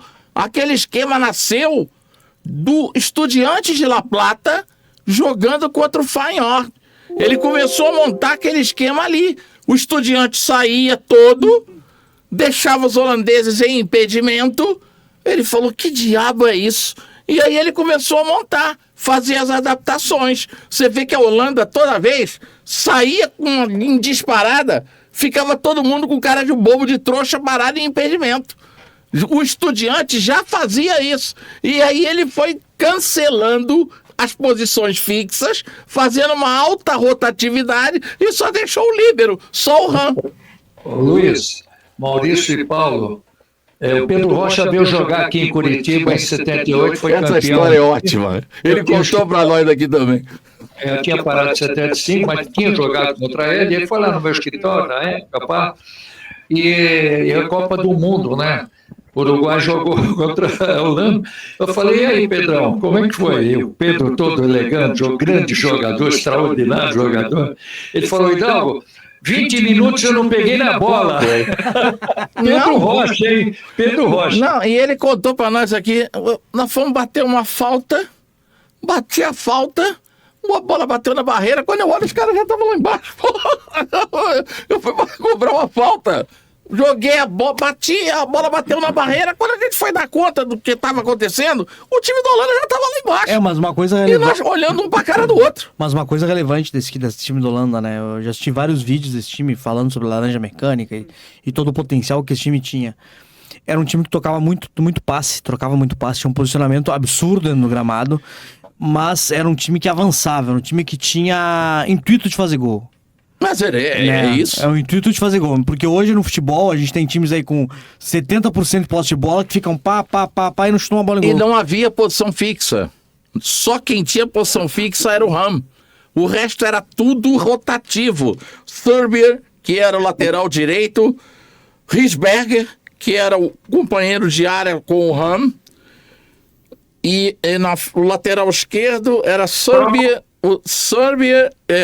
Risberger, Ram, e o lateral esquerdo, eu vou me lembrar. No meio campo era Van Hanningen, Neskens, Cruyff. Na frente era Rep, Hansenbrink pela esquerda, e tá faltando um aí nesse negócio no meio que eu me esqueci. É o único que tá faltando aí. Estamos perante uma enciclopédia do futebol mundial. Mas eu vi esse time jogar pelo menos 3 vezes naquela Copa. Eu fiz jogo desse time 3 vezes. Era um time espetacular. É uma coisa que nunca mais nós vamos ver na vida. Em 74, estabeleceu-se a ideia de copiar, ou seria impossível, esse time da Holanda taticamente. Até porque o Brasil, nosso país é continental, e jogo é quarta, domingo quarta, e na verdade é bom que eu diga que foi preparada a seleção para jogar 7 jogos. Agora, você fazer um campeonato da forma como jogava era impossível, né? Isso é uma verdade. Coisa de maluco. Aquele time era coisa de maluco. São os 2 maiores times que eu vi. Eu vi os 3 maiores times que eu vi na minha vida. Foram o Santos, bicampeão do mundo, do Pelé. a seleção brasileira de 70 e a seleção da Holanda de 74. Foram os 3 times inesquecíveis para mim. Foram os times que Nunca mais igual, nunca mais. Mas foram os 3 maiores times que eu já vi na minha vida. Aquele time da Holanda me deixava perturbado. E eu, como colorado, tenho que ressaltar o Inter de 79. Olha, um dos jogadores que ficaram faltando nesse time, na escalação da Holanda, foi o Jansen, que era o que jogava ali no meio campo. Jogava ali Van Hanningen, Jansen, jogava Neskens e Cruyff. Eram praticamente 4 no meio campo. 2 pontas abertos, Reppe e o Hansenbrink. E eu só não me lembro do lateral esquerdo. O resto... Mas era um time espetacular. Um time sensacional. Foi uma das maiores injustiças do futebol mundial. Como disse o Hidalgo, foi esse time não ter ganho uma Copa 78. do Mundo. Agora, eu separei... Pode falar. Só para pontuar a questão da Holanda, a Holanda foi tão forte, tão espetacular, que a gente está falando desse time há 50 anos. 50 anos depois, a gente relembra um time que não foi campeão, mas que era tão espetacular que prevaleceu no tempo. Você que a nossa de 82 pode estar também numa dessa, né? Que foi um pecado também, né? Mas é diferente pelo esquema tático, isso é verdade. Mas eu ainda acho o time de 82 abaixo desses outros 3 times que eu falei. O Santos do Pelé era uma coisa inacreditável. A seleção de 70 foi o maior dos maiores. E essa Holanda era uma coisa revolucionária. Só uma coisa que você... É o que eu estou dizendo, todo lugar que a gente chegava, eu ia falar de Holanda. Como que eles assim, cuidado com a Holanda, vocês vão se arrebentar com a Holanda. E a gente não jogou contra a Holanda, Você rapaz. citando essa seleção de 70, o Santos da década de 60 E aí eu já cito também, noutro patamar, noutro grau de futebol, mas comparando com a nossa atual seleção, nossa atual conjuntura do futebol brasileiro, a seleção de 2002, que tá do meio pra frente era... Muito boa. Uma das maiores de todos os tempos. Muito boa. Quem que a gente vê hoje na seleção? Nada. Nós não temos mais nada. Não tem mais nada, cara. Não tem mais nada. Mas diga-se de passagem, nós não temos nada. E o futebol mundial continua em 3, 4 jogadores. Neymar caminho do fim, Cristiano Ronaldo já acabando, Messi já acabando e agora o Mbappé. O que tem além disso? Fala pra mim. O Vinícius Júnior. Agora tá começando a vir. Agora parece que a era Vinícius Júnior. Agora, tira esses 5, o que a gente tem? Ou Hidalgo, o que a gente tem que possa dizer aqui que a gente fica assustado, assombrado? Não tem mais nada. Não tem mais nada, cara. É assustador isso. Nós não temos nem um time escalado, né? Para começar. Não tem. Nós não temos aqui, quando tinha a época de campeonato mundial, parava o país, todo mundo sabia que era Gilmar, Djalmar Santos, aquele time fantástico, parava o país, que todos sabiam que era o time que estava montado. E eram jogadores que jogavam pelo amor à camisa, pela seleção. Nós sabemos o que o Dorival Júnior vai colocar em campo agora contra o México, e o México sempre dificultou a vida do time brasileiro nos últimos tempos. Então eu acho que o Dorival ele vai ter uma missão dificílima para ele acertar. Ele tem que ser um mágico com inteligência, como foi o Zagallo, e arrumar alguma coisa especial para ganhar o que ele ganhou para nós. Olha, eu queria agora entrar um pouco com a história do futebol brasileiro a nível de treinadores. Sempre o Fluminense ligado ao pioneirismo do futebol no Rio e no Brasil. O primeiro treinador que andou aqui foi Charlie Williams, inglês, campeão pelo Fluminense em 1911, 24, e pelo América, quando o América era grande e ainda existia com a sua grandiosidade, em 28. O segundo inglês, também trazido pelo Fluminense, se chama Quincy Taylor, campeão de 17 e 18. O Fluminense continuou nessa linha. E aí trouxe o primeiro técnico estrangeiro da seleção do Brasil, Ramon Plateiro, Uruguai. O Vasco trouxe, depois pegou o Plateiro, o Vasco não trouxe, depois pegou o Plateiro e foi campeão com ele 23 e 24. Aí ele saiu daqui e foi ser campeão no Palmeiras em 38. O Flamengo trouxe o Juan Berloni, uruguaio. Foi campeão com ele 25 e 27. Nós estamos falando de quase 100 anos atrás, hein? Aí depois veio o Carlos Viola, do Esporte Clube Recife, 1928 campeão. Aí veio o Virgílio Monterini, do Corinthians, campeão, 29 e 30. Depois veio o Aurélio Munti, paraguaio, campeão em 45, aonde? Lá em cima no Nordeste com o Náutico. Aí veio um técnico que deu o nome à posição do cabeça de área quando jogava, Carlos Volante. Você hoje diz que o Sheik é volante justamente por causa deste argentino, por causa do Carlos Volante. Ele foi do Inter, do teu Inter, Maurício, 47 e 48. Depois ele compressor. Depois ele foi... Participou do compressor. Exatamente. Depois ele foi treinar o Vitória da Bahia, foi campeão em 53 e 55. E depois ele foi campeão da Copa Brasil, em 59 também pelo Bahia. Aí veio o Graciano Acosta, do Uruguai. Foi campeão pelo América de Natal. Ele ganhou lá no América de Natal. Isso, o Graciano, ele não veio depois. Ele está depois na minha citação, porque ele foi campeão em 48 pelo América de Natal. O Salvador Perini, uruguaio, foi campeão também pelo Sport. Como importaram esses times lá de Pernambuco, esses times do Nordeste? Aí quem veio? O nosso grande e querido Alfredo Gonzalez, que foi campeão pelo Inter em 50, pelo Santa Cruz em 57, pelo Náutico em 63 e pelo Bangu em 66, num time montado pelo Tim.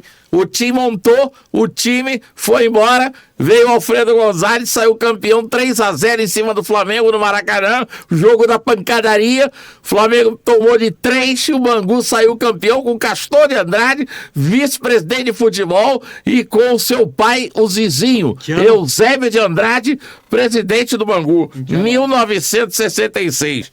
O Zizinho, pai do Castor, que dizia: bate na cangalha pro burro entender. A gente já sabe a mensagem qual é. Bate na cangalha pro burro entender. Essa aí é secular, secular. Aí o que aconteceu? Jim Lopes foi campeão do Rio São Paulo em 52, o argentino pela Portuguesa de Desportos, e pelo São Paulo em 53. Mas não para por aí não, porque você teve também o Henry Welford, inglês, em 29 no Vasco. Você teve o Nicolas Landani, que era um húngaro, que foi campeão pelo Botafogo em 30 e 32. Tem um treinador húngaro. E o Bela Gutmann, tá aqui, que fez um grande nome no futebol brasileiro. Aí o Botafogo trouxe esse húngaro em 30 e 32.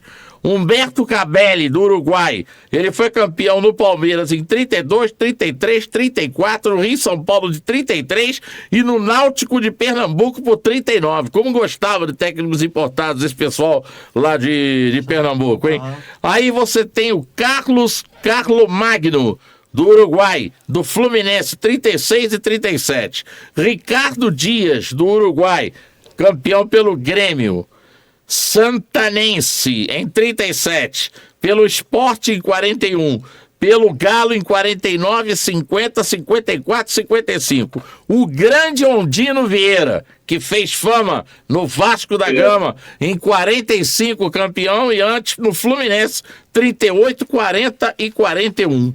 Caetano Domênico, no Palmeiras, em 1940, também campeão.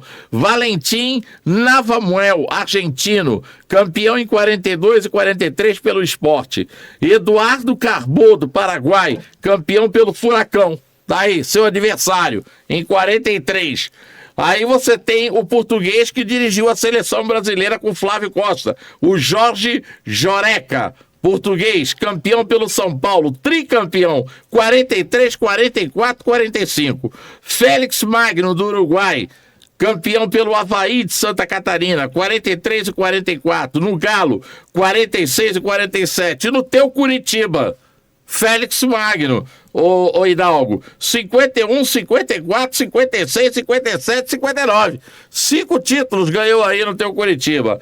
Aí você tem o Ventura Carbon, 44 e 50, campeão pelo Palmeiras, campeão do Rio São Paulo em 51 e campeão da tal Copa Rio aqui no Maracanã em 51, e o Palmeiras ganhou da FIFA o título de campeão do mundo por conta desta conquista aqui.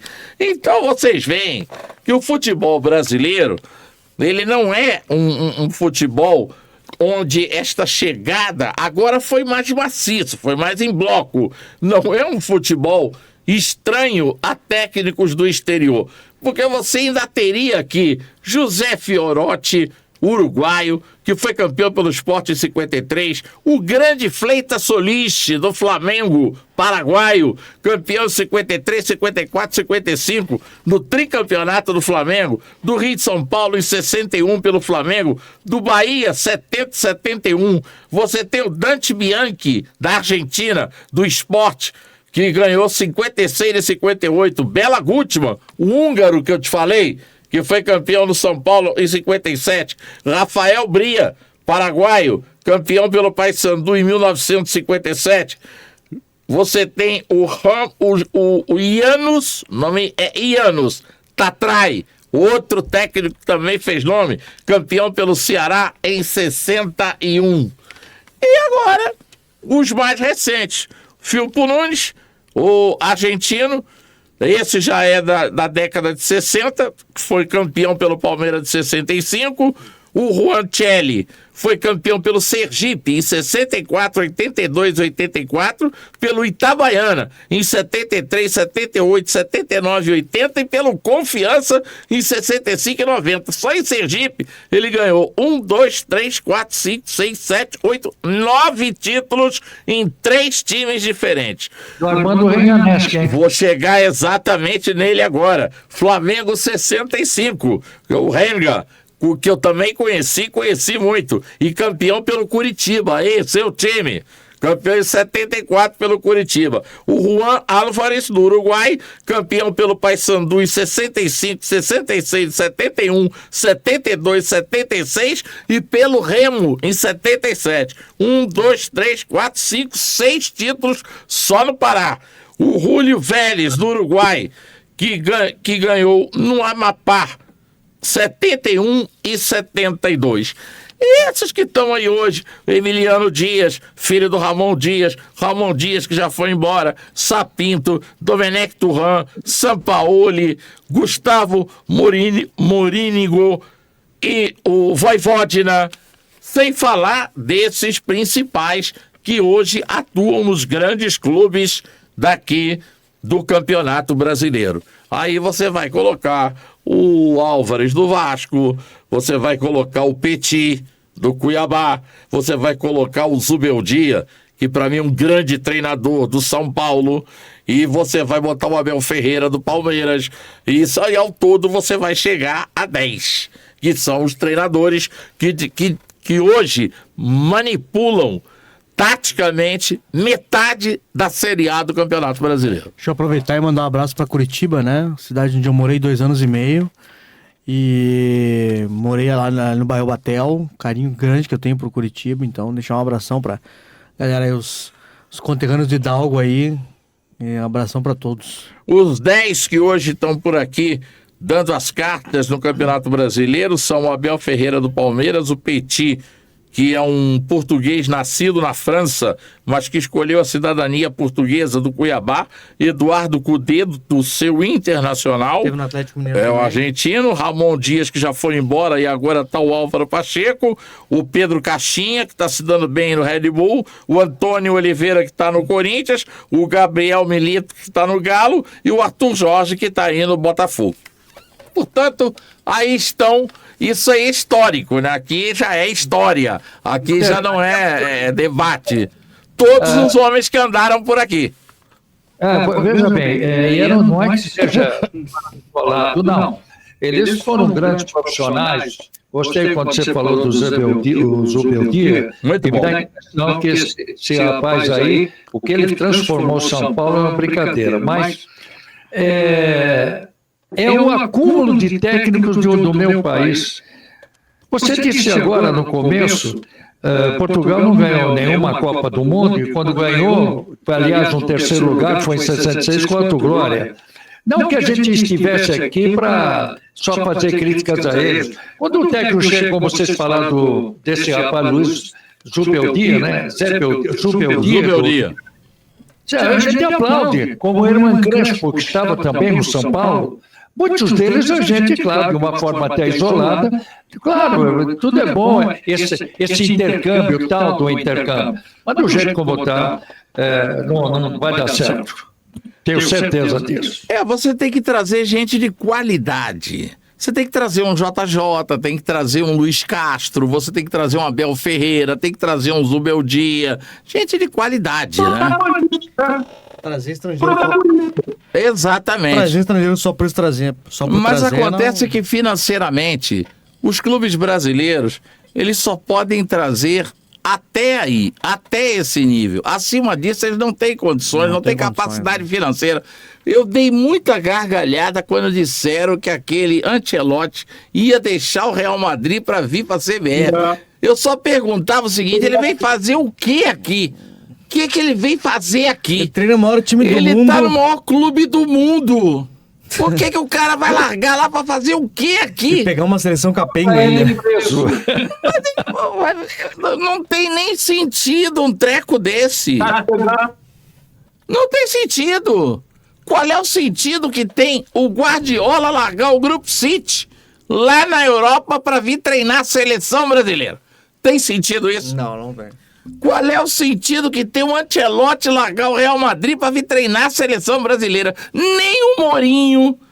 Mas você não acha que é uma ignorância isso da Confederação Brasileira, que plantou tudo isso? Isso é uma ignorância para acabar mesmo com o técnico de futebol no Brasil, né? Colocando o Ancelotti e todo mundo. Tem muita gente que foi chateado com o Ancelotti. Vocês estão corretos. Como é que ele viria aqui? Ele está no maior time do mundo, está de brincadeira. Mas pior do que a CBF plantar, porque a CBF é administrada por um débil mental, né?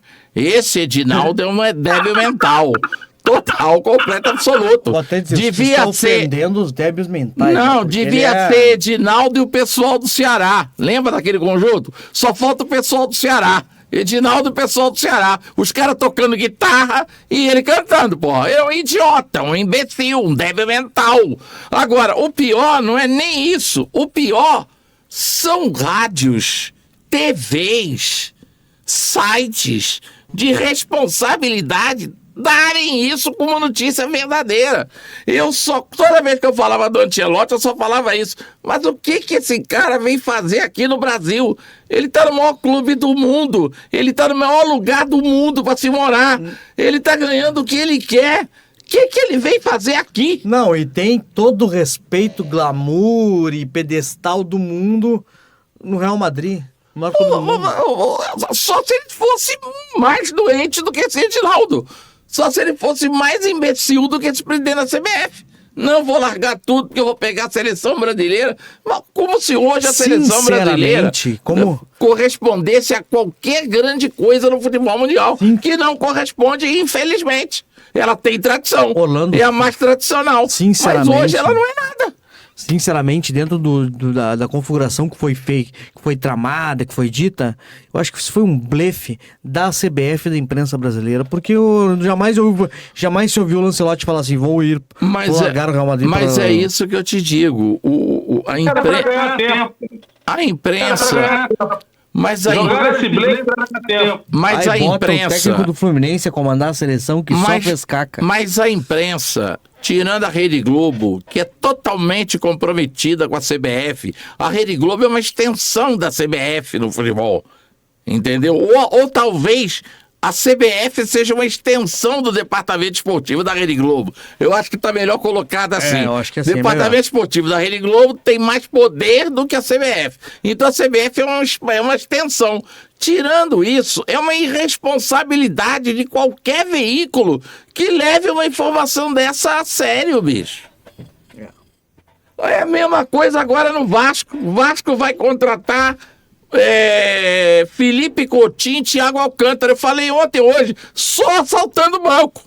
O Pedrinho vai assaltar o Banco Itaú na segunda, o Felipe vai assaltar o Banco Bradesco na terça e os dois juntos vão assaltar o Santander na quarta. Mas pra poder pagar o Coutinho, pra poder pagar o Thiago Alcântara. O Coutinho já não tá certo, já? Acerto como? Mas o cara tá ganhando 3 milhões e 800 por mil no Aston Villa por mês? Esse cara vai largar 3 mil. Para e pensa, vem cá. Vamos parar. De carreira também, né? Não, mas tem contrato. Você largaria 3 milhões e 800 mil no Aston Villa pra vir pro Vasco, que tá atrasando o pagamento do direito de imagem que você tanto adora e admira? O Vasco já tá atrasando o direito de imagem, ou seja, tá atrasando a maior parte do salário dos jogadores. Você acredita nisso? Eu não acredito. A não ser, por exemplo, que o Lamáquia ou a Leila já estejam por trás do Pedrinho dizendo: pode trazer que a gente vai te dar grana. Grana não vai faltar. Vamos dar por debaixo do pano para a torcida do Palmeiras não entrar e quebrar tudo isso aqui. E aquele pessoal lá é terrível. Eles entram e quebram tudo. Pode trazer. Aí é outra coisa. Mas vai trazer com que dinheiro? Com que condições financeiras? O cara tá no Aston Villa ganhando 3 milhões e 800 mil por mês. Quase 4 milhões por mês. São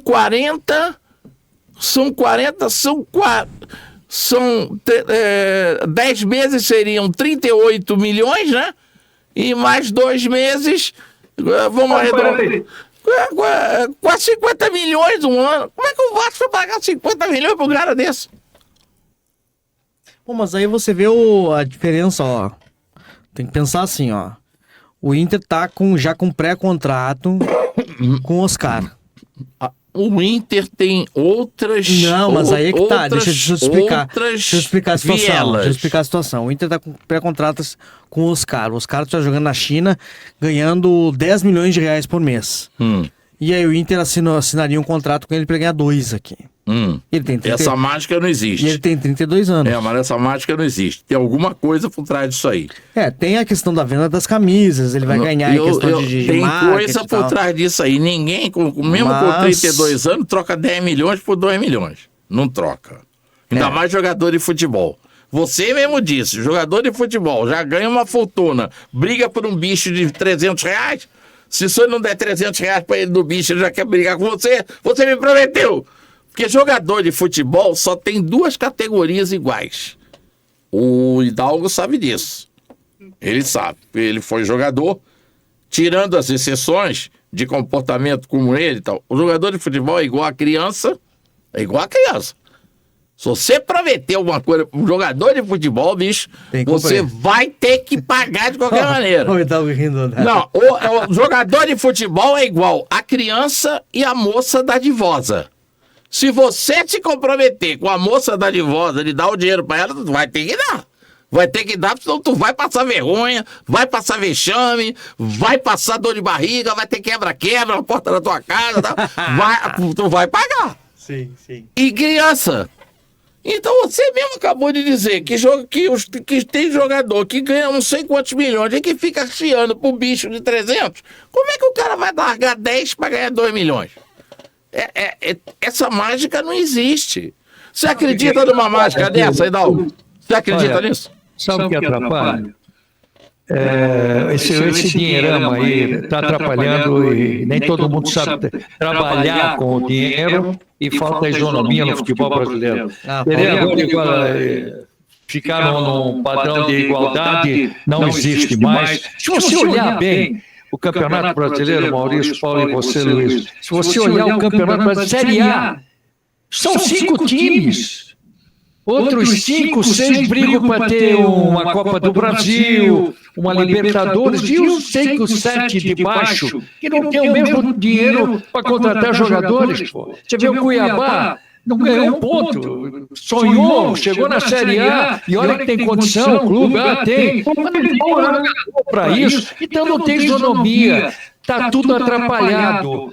Então, no elenco, você está falando de 10 milhões e tal, dá para você entender que num elenco, parte coletiva, veja, Paulo, coletivo, nós entramos em campo, tem 11, mais um monte ali. Um ganha lá em cima, outro embaixo, não tinha anteriormente, não tinha isso. Procure saber com seus amigos que já jogaram futebol há muitos anos. Não tinha. O próprio Pelé, que terminou a carreira com 8 mil dólares, para ganhar dinheiro tinha que pôr no avião para ganhar 40 mil, lá com o Ratinoff, que era o empresário.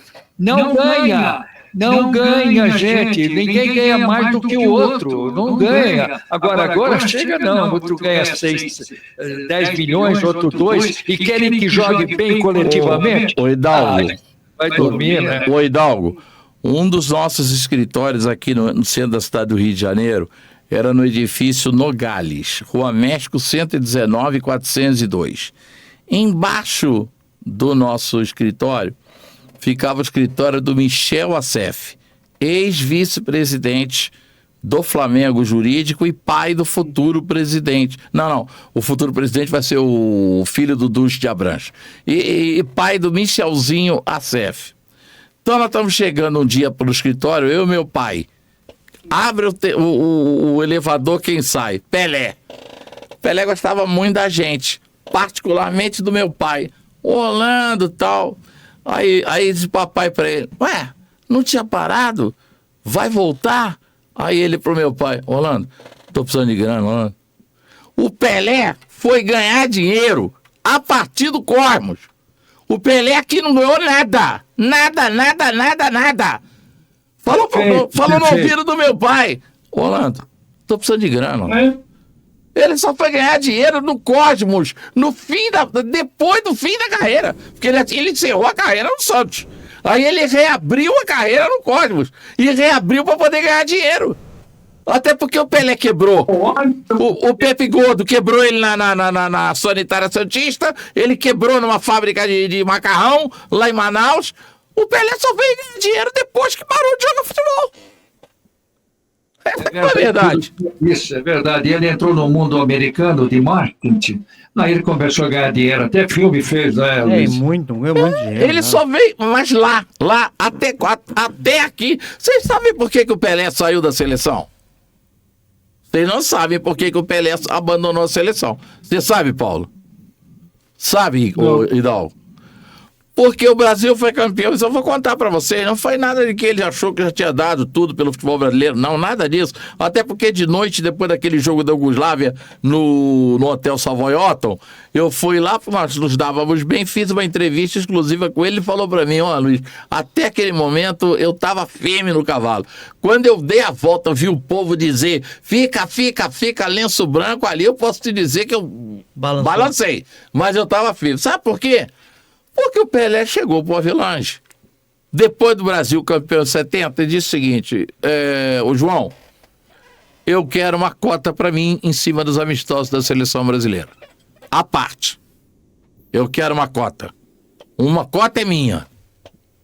Aí o Avelange, nananina não. Eu falei, então tá bom, fica com a sua seleção, obrigado pela atenção e até amanhã, e até a próxima. E foi embora. E deixou o Avelange falando sozinho. Foi por isso que o Pelé saiu da seleção. Não foi porque o Pelé se achou que já estava bom, tricampeão do mundo, nada disso. Ele pediu uma cota para o Avelange, para ele, e o Avelange não deu. Caraca, isso aí é... Olha, dá pra escrever uma enciclopédia com o teu conhecimento. Caramba, eu vivo com esse pessoal de noite no Tijinho, caramba. O Pelé já foi, eu almoçava. Sabe onde é que eu almoçava com o Pelé? Na cobertura do Alfredo Saad. Foi lá que eu fiquei amigo do Sami, advogado dele, presidente do Santos. Aí no dia que eu fui banhar o Sérgio Manuel pro Botafogo, liguei pro Sami. Sami me atendeu. E aí, garoto, tudo bem? Tudo bem? O que você quer? Tô indo pra aí. Pra quê? Quero pegar o Sérgio Manuel. Graças a Deus que você existe, esse jogador é uma merda. Só você acredita nesse jogador. Venha correndo, que eu vou mandar chamá-lo agora. Assim, entendeu? Eu almoçava com o Pelé na cobertura do Saad, que era nosso amigo comum. Com ele, com o Júlio Macei, com o Xisto, que era a entourage dele, bicho. Quem convenceu o Pelé e a passarela do samba no camarote da Mangueira, que ele não queria de jeito nenhum, fui eu. A Mangueira convidou ele para ir na passarela do samba. Aí ele ficou naquela, vou, não vou, já estava no sofrimento.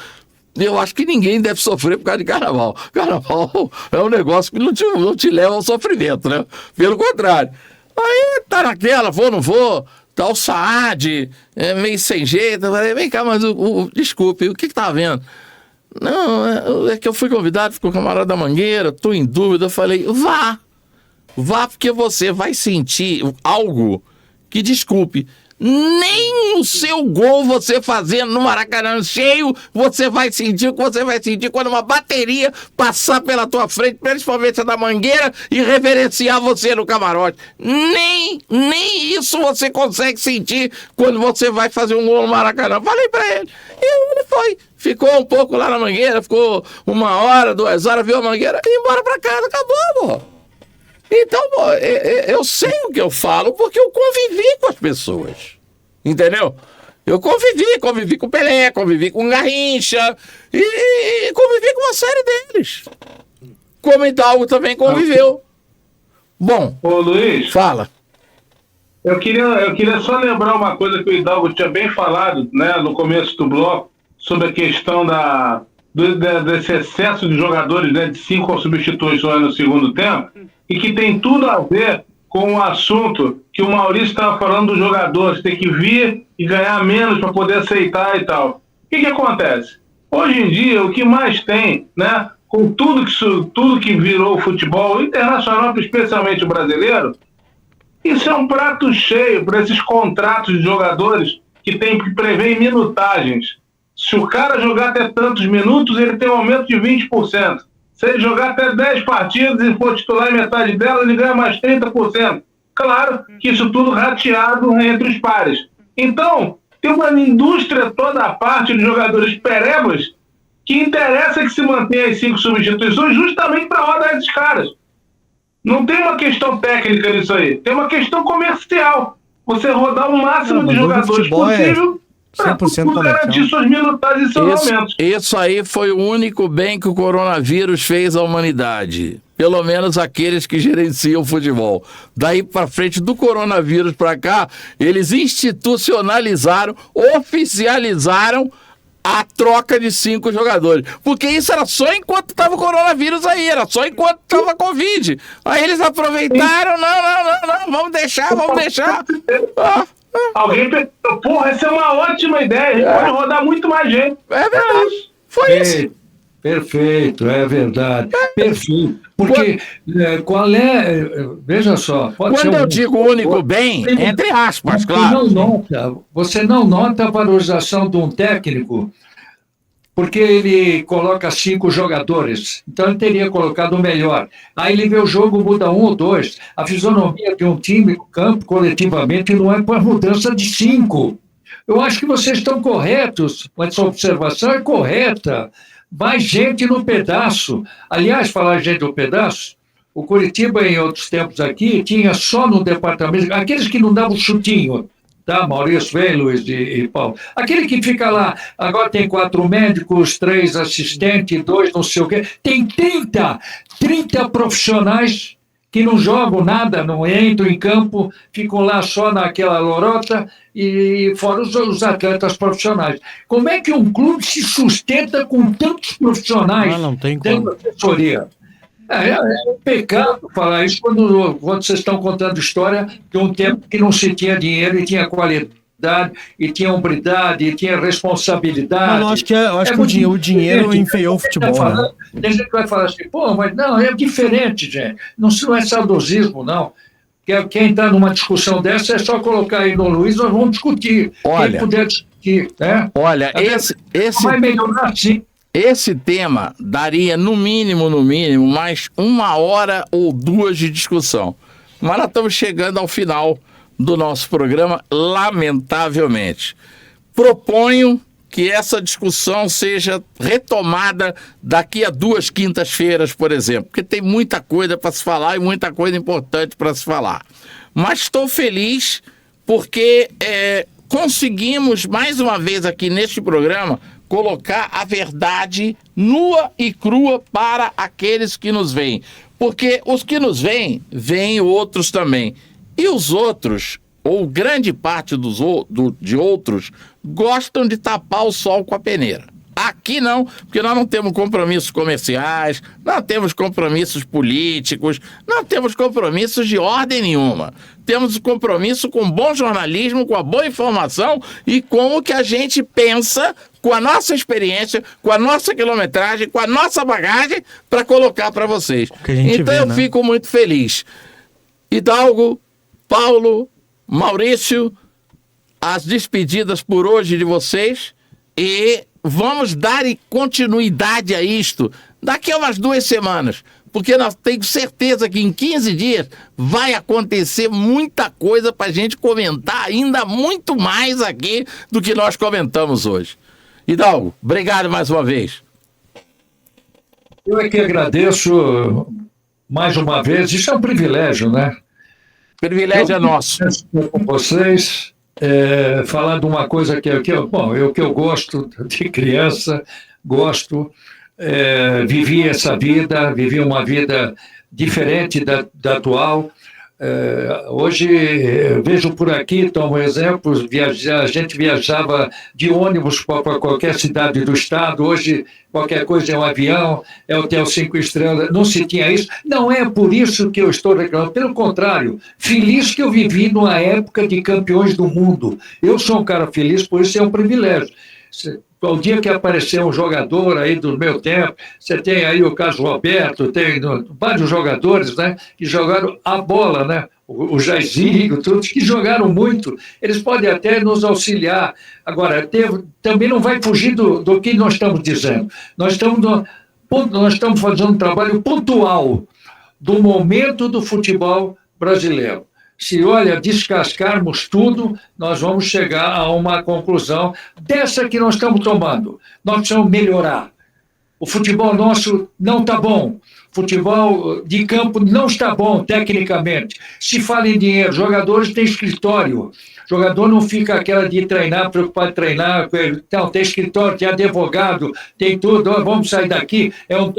É um empresário matando o técnico. Você não vai colocar meu jogador, eu vou tirar daí. Que é isso? Até para dar entrevista, ele tem um assessor de imprensa. O clube era dono do passe. Se tu faz uma pergunta esquisita, o cara está assim, liberatório era do clube.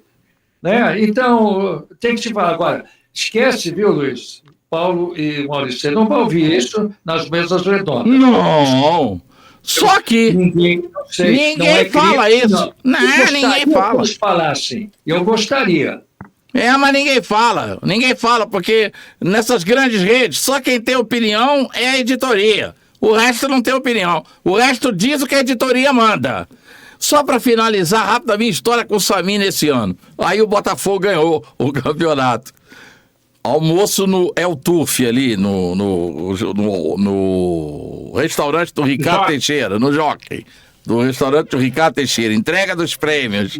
Aí eu tô passando, aí o Samir, pra me gozar, Carioca, agora você não fala mais comigo? Aí eu dei um abraço nele, aí ele pra mim no meu ouvido. Eu não vou dizer exatamente o que ele falou, porque é impróprio para menores de 18 anos. Nós estamos num horário que ainda tem muito rapazinho e muita mocinha nos ouvindo. Carioca, nessa você me ferrou, né? Aí eu pra ele, e o bom é que não tem volta, é uma vez só, o trem só vai e não volta. Nunca mais você vai poder tirar essa bola. A palavra, as despedidas por hoje de Paulo Roberto Andel. Pessoal, boa noite a todos, honra de sempre estar aqui, um grande abraço ao Maurício, ao Hidalgo, a você, Luiz Orlando, enfim. Viver o futebol, mesmo quando o futebol é tão bom que mesmo quando a gente discute os problemas dele, ainda assim é legal. Então, um grande barato estar aqui com vocês. Em breve a gente volta. Grande abraço a todos, ótima noite. Obrigado e leve um abraço aos queridos amigos do Museu da Pelada, que, segundo foi informado pelo querido amigo Sérgio Pugliese, vai promover um gigante do museu comigo, brevemente. Sim. Ele me comunicou. E eu disse a ele, fique à vontade para convidar quem você quiser que participe desse papo de futebol. Eu vou levar os meus amigos para que eles apreciem, para que eles estejam com a gente, para que eles compareçam, para que eles curtam e sorvam esses momentos agradáveis. Muito obrigado ao Museu da Pelada. Maurício da Fontoura. Agradecer o Hidalgo, agradecer o Paulo, agradecer você. E eu quero fazer um pedido a você.